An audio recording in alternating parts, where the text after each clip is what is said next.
Welcome to KXAN News Today. Here are your Monday morning headlines. Dallas police say a toddler and 3 adults are dead after a shooting Sunday. The shooter also fired at a 15-year-old girl. She is in stable condition. Police do not have a suspect in custody, but say the public's not in danger. San Marcos police are looking for a man they say could be in danger. It's 45-year-old Jacob Newhouse. Last seen Tuesday at his home on Escondido Circle. This is in San Marcos, according to the police department. He may harm himself. So if you see him, please contact the San Marcos police. Some welcome news for the Longhorns as the University of Texas is heading to its first ever college football bowl game. Texas plays the Washington Huskies in New Orleans on New Year's Day at the Sugar Bowl. Congratulations to them. You are going to want to get your jackets out this morning. A cold front has arrived. It's looking pretty good out there, Rich. It is. We have several days of mild weather. Unfortunately, we also have several days of dry weather. Okay. All right, There's not much rain in the forecast, and now you can all go back to bed.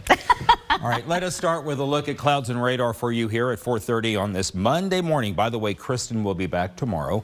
We start out with a clear sky area wide today. A view from the Kreitz Market camera in Lockhart, Caldwell County, 45 chilly degrees right now. We've got a north to northwest wind across the area. 40s for most in the hill country, mostly 40s and 50s along and east of I-35. Camp Mabry right now at 55 degrees. Coldest is at Llano. They're 39, and the winds again north to northwest, and we're getting some speeds at around 5 to 15 miles an hour, up to 13 right now at the municipal airport in San Marcos. Temperatures head to the mid and upper 60s this afternoon. Thanks to the north wind, will be a little bit warmer tomorrow. So a week of mild temperatures, a couple of cold mornings coming up. And there's that one lone rain chance. We'll talk about it all coming up a little bit later on here in First Warning Weather. Sally? Thank you so much. People who want to run for office in Texas have 1 week left to file to do that. One mom who lost her daughter in the 2018 Santa Fe High School shooting is turning grief into action by filing to run for Congress on Friday. And KXAN's Monica Madden has more on how gun safety activists are working for change on the ballot. My daughter was one of the first kids that was shot and killed at Santa Fe High School. 5 years ago, Rhonda Hart's life path was uprooted by tragedy. I had been a little active in politics at that time, but losing your child, in a mass shooting just kind of amplified that for me. Now, her course of action is pointed toward Congress. The next step is action. That's what I feel like. We tell our stories till we're blue in the face and everybody's crying, and they don't act on it. They just sit back and, keep doing the status quo, basically. And a lot of us are tired of it. Hart is part of the Survivor Club none of these families wanted to be a part of. Some who hope to turn their pain into progress. I have to do this for myself. I have to do this for everybody else in my district. Also a veteran, Hart says she'll focus on advocacy for military families, women's issues, and safe gun storage laws. The Santa Fe school shooting would not have happened if that dad had taken that extra step to properly secure his guns. And that's all that I ask from people. In some places, we have not made as much progress as we would like. Liz Hanks with Texas Moms Demand Action says their program, Demand a Seat, your work is not done. We can do this, is a natural progression of the political activism often born from mass shootings. The program, run by gun safety group Everytown, offers training for candidates who want to run on similar ideals. We will see more and more and more people from this movement running for office. Hanks believes their experiences with gun violence are a political strength, not a weakness. There's no reason to discredit them just because they're gun violence survivors. If anything, it should be a selling point for voters. Hart will face an uphill battle in the ultra-red Congressional District 14. Incumbent Randy Weber has held the seat since 2013. Primaries are in March, so we have a little bit of work to do. Monica Madden reporting for us. In 2020, Congressman Randy Weber beat his Democratic challenger, getting 61% of the vote in his Southeast Texas district. Weber has a 92% approval rating from the National Rifle Association and has voted against enhanced background checks in 2021, as well as the Safer Communities Act, which was passed after the Uvalde shooting last year. And when we go in depth here, we can tell you that another Texas woman inspired by tragedy recently ran for office. That's Kimberly Mata Rubio for the Uvalde mayor's seat after her daughter, Lexi, was killed in the Robb Elementary School mass shooting. Her campaign was focused around uniting the small town and pushing for stricter gun laws, but she lost to former Mayor Cody Smith. 4 people are dead after a multi-vehicle crash in southeast Travis County. Yesterday around 4:30, Austin Travis County EMS said that 5 people were pinned in their vehicles. This is on the Highway 130 service road northbound at the intersection with Maha Loop near US 183. Multiple first responders went to that call, including 2 Starflight helicopters. Video showing several police cars at that crash site, as well as debris in the road. Emergency Medical Services says 4 people died there at the scene. Starflight took 1 person to the hospital and 1 person walked away not needing treatment. Digging deeper, according to TxDOT, throughout Highway 130's first year in 2012, there were 145 crashes. That next year, that number jumped to 225 crashes. Then in 2016, 262. 2017, the most current year we have on file, that number went up to 273 crashes. What led to a security guard shot at a Topgolf in Austin, according to investigators? And why the remains of the founder of a Texas university are no longer on campus grounds. Good morning. This is a live look from our Lockhart camera as we kick off this Monday morning. Happy to have you here with us on KXAN News today. Let's go over to Buda, where leaders there want to hear from you about road improvement projects. City's hosting an open house tonight. It's at the Garlic Creek Amenity Center from 6 to 7:30. It'll show off preliminary designs for road improvements along RM 967 and Tally Loop. You can weigh in on the designs today through next Thursday, the 14th. And in Kyle, you have a chance to learn about some of the ways the city leaders there want to get around town faster. The city's hosting a road bond and neighborhood update event. It's tonight starting at 6 at Kyle City Hall on West Center Street. The city says these projects come from bond money that voters approved last November. An illness striking dogs around the country, but can it affect other pets too? What owners need to know. How the state of Texas hopes to help lift up mothers struggling with depression. Texas football team celebrating a Big 12 title on Saturday and celebrating a spot in the Final Four on Sunday. I've got it for you coming up. This is KXAN Sports, brought to you by Thomas J. Henry. Good morning to you. Words that have never been spoken before. Texas Longhorns in the college football playoff. It's happening. Texas, the 3rd team in on the selection Sunday. They didn't even have to sweat it out like Alabama did. There's the reaction for the Longhorns, fresh off their Big 12 championship against Oklahoma State. And then Longhorns had the chance to celebrate again as this team 2 years ago 5-7 and now in the Final Four. That's why they came to the University of Texas, right? That's in your mind when you go to college and all right, I'm gonna go to Texas. I'm gonna be competing for a national championship. Well, now that's a reality. You know, now we get a 1-game season here, and if we're good enough, then we get another game season. And so now it's just putting forth the right effort and energy to try to make that happen. It's unreal. I mean, I get goosebumps every time I even think about it. Again, just truly honored to be a part of a team that works this hard, and I know that we're gonna come to play. We played Washington in the Alamo Bowl last year, so it's kind of funny how that all works out. So couldn't be more excited for this amazing opportunity. On New Year's night, meantime, Vic Schaefer and the Longhorn women try to do something they've never done: beat Gino Auriemma and UConn. Packed house at Moody yesterday. Great start for Texas. Then it kind of turned into a ball game, but Shaylee Gonzalez the 3, and then up by 14. And Madison Booker, the freshman, she was outstanding with 20 points. And Rory Harmon maybe a little better, 27 points, 13 rebounds, 56-41 into the third, but UConn gets right back in it. It's a 6-point game. Amina Muhammad off the loose ball, the bucket, she had 15. That the dagger. Longhorns celebrate their first ever victory over the legendary program from Storrs, Connecticut. They're back in action on Wednesday night against Long Beach State at Moody Center. UT men, they head to Marquette and take on Shaka Smart and the Golden Eagles on Wednesday night in the Big 12 Big East Challenge. Back to you.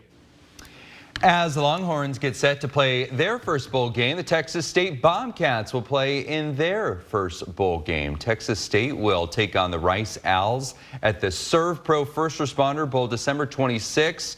It's from Gerald J. Ford Stadium in Dallas. The game will be broadcast on ESPN at 4:30 that afternoon. The UT Austin celebrating the last day of classes for the fall semester with the concert on the Mall tonight. Grammy award-winning DJ Diplo performing along with opener Peachtree Rascals. Gates open at 7 this evening. The show starts at 8 o'clock. Admission is free with a valid UT ID card. UT says wristbands will be given out on a first-come, first-served basis. I don't know if I've heard this before from the UT campus, having a huge party for the end of the semester with Diplo, who I like, which I don't know what that means, you know, for all the cool people out there, but this is really amazing. Well, first of all, you are one of those cool people out there. Second, though, so fitting, too, like, hey, you're going to the playoffs. That's right. Let's get Diplo. And, you know, it's all rolling together. A lot of momentum. Yeah. A very exciting day across Central Texas yesterday because of the football team and the women's basketball team. And then there was the controversy that is still going to go on and on and on because of what happened to Florida State. Yes. But the question will be, did they get it right? And I think for 3 of the 4 teams, yes, they did. All right. Good morning, everyone. The weather for the concert, by the way, will be very nice tonight. We are starting out with a clear sky right now. Temperatures are in the 40s and 50s and will rise into mostly the 60s. The view from the Austonian here downtown. By noon today, temperatures will have warmed into the upper 50s to low 60s on our way to afternoon highs, again in the mid to upper 60s. 65 to 69 looks pretty good today, a little lower than yesterday's high of 73. 9 o'clock temperatures are going to be dropping rapidly, and so 40s and 50s on our way to lows tomorrow morning in the upper 30s to low 40s. It's going to be a cold start to the day. Tuesday will be our coldest day of the work week, but we will rebound very nicely into the upper 60s to low 70s on Tuesday afternoon. So not much is going to happen. We don't even have to put any pause points in this clouds and radar depiction of what will happen over the next few days. Sunny days, clear nights, and no rain across the area. Now we wind this out to Thursday. Friday, we'll see a partly cloudy sky, and then the next chance of rain, and in fact, the only chance of rain that we have will come on Saturday afternoon as the front makes its way into the area, and then by Saturday night, the front has cleared, strong winds left behind, and Saturday night into Sunday will be clear and much chillier on Sunday afternoon. And the National Weather Service is very optimistic that most of the area will not pick up a drop of rain, but I'm going to go optimistically 500s, if you will, for our eastern counties, because that's, I think, where most of the rain is going to fall. 69 for the high today. 42 tomorrow morning, 72 tomorrow afternoon, down to 69 Wednesday. We'll peak in the lower 70s Thursday, the upper 70s, partly cloudy Friday. With the rain Saturday and a west to north wind, 70 for the high Saturday afternoon, down to 62 and strong north winds on Sunday. Rich neighborhoods in New Orleans are drying out after storms with heavy pockets of rain moved in Saturday. Several areas flooded with a total of 4 inches of rain falling at Louis Armstrong International Airport. The nearby city of Slidell got over 6 inches. Tom? Thank you, Rich. Derek Chauvin's lawyer says his client is out of trauma care and back in prison more than a week after being stabbed. The former Minneapolis police officer is serving a federal sentence for violating George Floyd's civil rights, as well as a concurrent sentence for murder. Prisoner stabbed Chauvin 22 times at that federal prison in Arizona in November.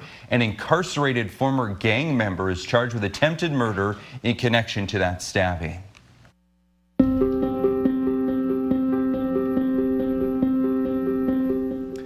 My daughter would be better off without me. Those are the words of an Austin mom who says she battled postpartum depression. She wrote to KXAN investigators anonymously about feeling isolated, sad, hopeless, and overwhelmed. The state health department says mental health disorders are one of the leading causes of pregnancy-related deaths in Texas. The state recently updated its plan to combat maternal depression by improving access to screening, treatment, and support services. KXAN investigator Arzo Dos takes us inside a new community space focused on doing just that, helping moms. This is a little indoor-outdoor courtyard. As Nikinia Wilson walks the halls of the Village Place, this is a multi-purpose room. She says she can't help but feel at home. This is a co-working space. Austin-based nonprofit Black Mamas Village is behind the community hub, nestled on just over an acre along I-35 in Northeast Austin. They can come here and find their tribe, their people. Their children can play with other children who look like them. They can co-work. We're in the process of finalizing drop-in childcare. Beyond a space to just connect, a doula and midwife will be housed here, and soon a therapist and psychiatrist to help with any mental health conditions, including postpartum depression and anxiety. If I have food insecurity, if I do not have enough financial resources, if I have housing insecurity, if I'm experiencing discrimination and racism, if I don't have health insurance and I can't go and see a doctor after I have my baby, those things are going to impact my mental health. These go in here, right? Wilson says they're working on getting grants to provide mental health services at low or no cost, which she believes will impact access. It's a key goal for the state, too. The Health and Human Services Commission recently updated its 5-year plan to combat postpartum depression and other maternal mental health conditions by 2025. HHSC has been working with experts and women's health providers on a number of goals, including improving access to screening by expanding telehealth options, developing curriculum at the University of Texas Health Science Center at San Antonio focused on prescribing practices for maternal mental health, and increasing awareness among providers treating women at risk. I work with women, mostly postpartum, women who experience postpartum depression, women who experience anxiety. Shayla Wilson will soon be a provider at the Village Place. It is a holistic environment where you can go and you know, there will be childcare there. So your child is just right around the corner in the next room. And you can also see a provider. You can also see somebody to get the help that you need all in the same place. The women behind this village say they understand. Favorite room in the building is the nap room. It's what they needed during their own journeys. I'm grateful that we're able to provide something that we didn't have. Arzo Dos, KXAN investigates. The CDC says about 1 in 8 women will experience depression after a pregnancy.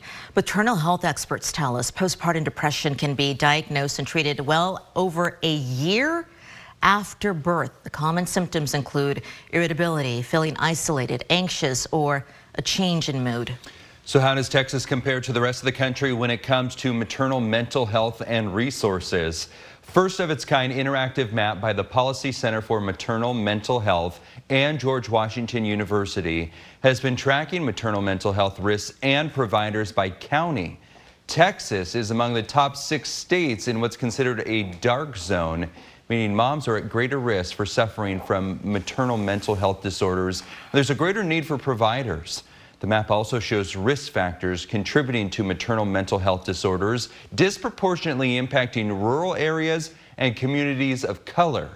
To see how your county stacks up and for details on the Village Place and the resources available if you need someone to talk to, you can head to KXAN.com and click on this story. If you have a cat, you maybe have heard about a mysterious respiratory illness affecting dogs in several states. Well, now we have some good news. Whether it's a cat or another pet, early indications seem to show that they are not getting the illness.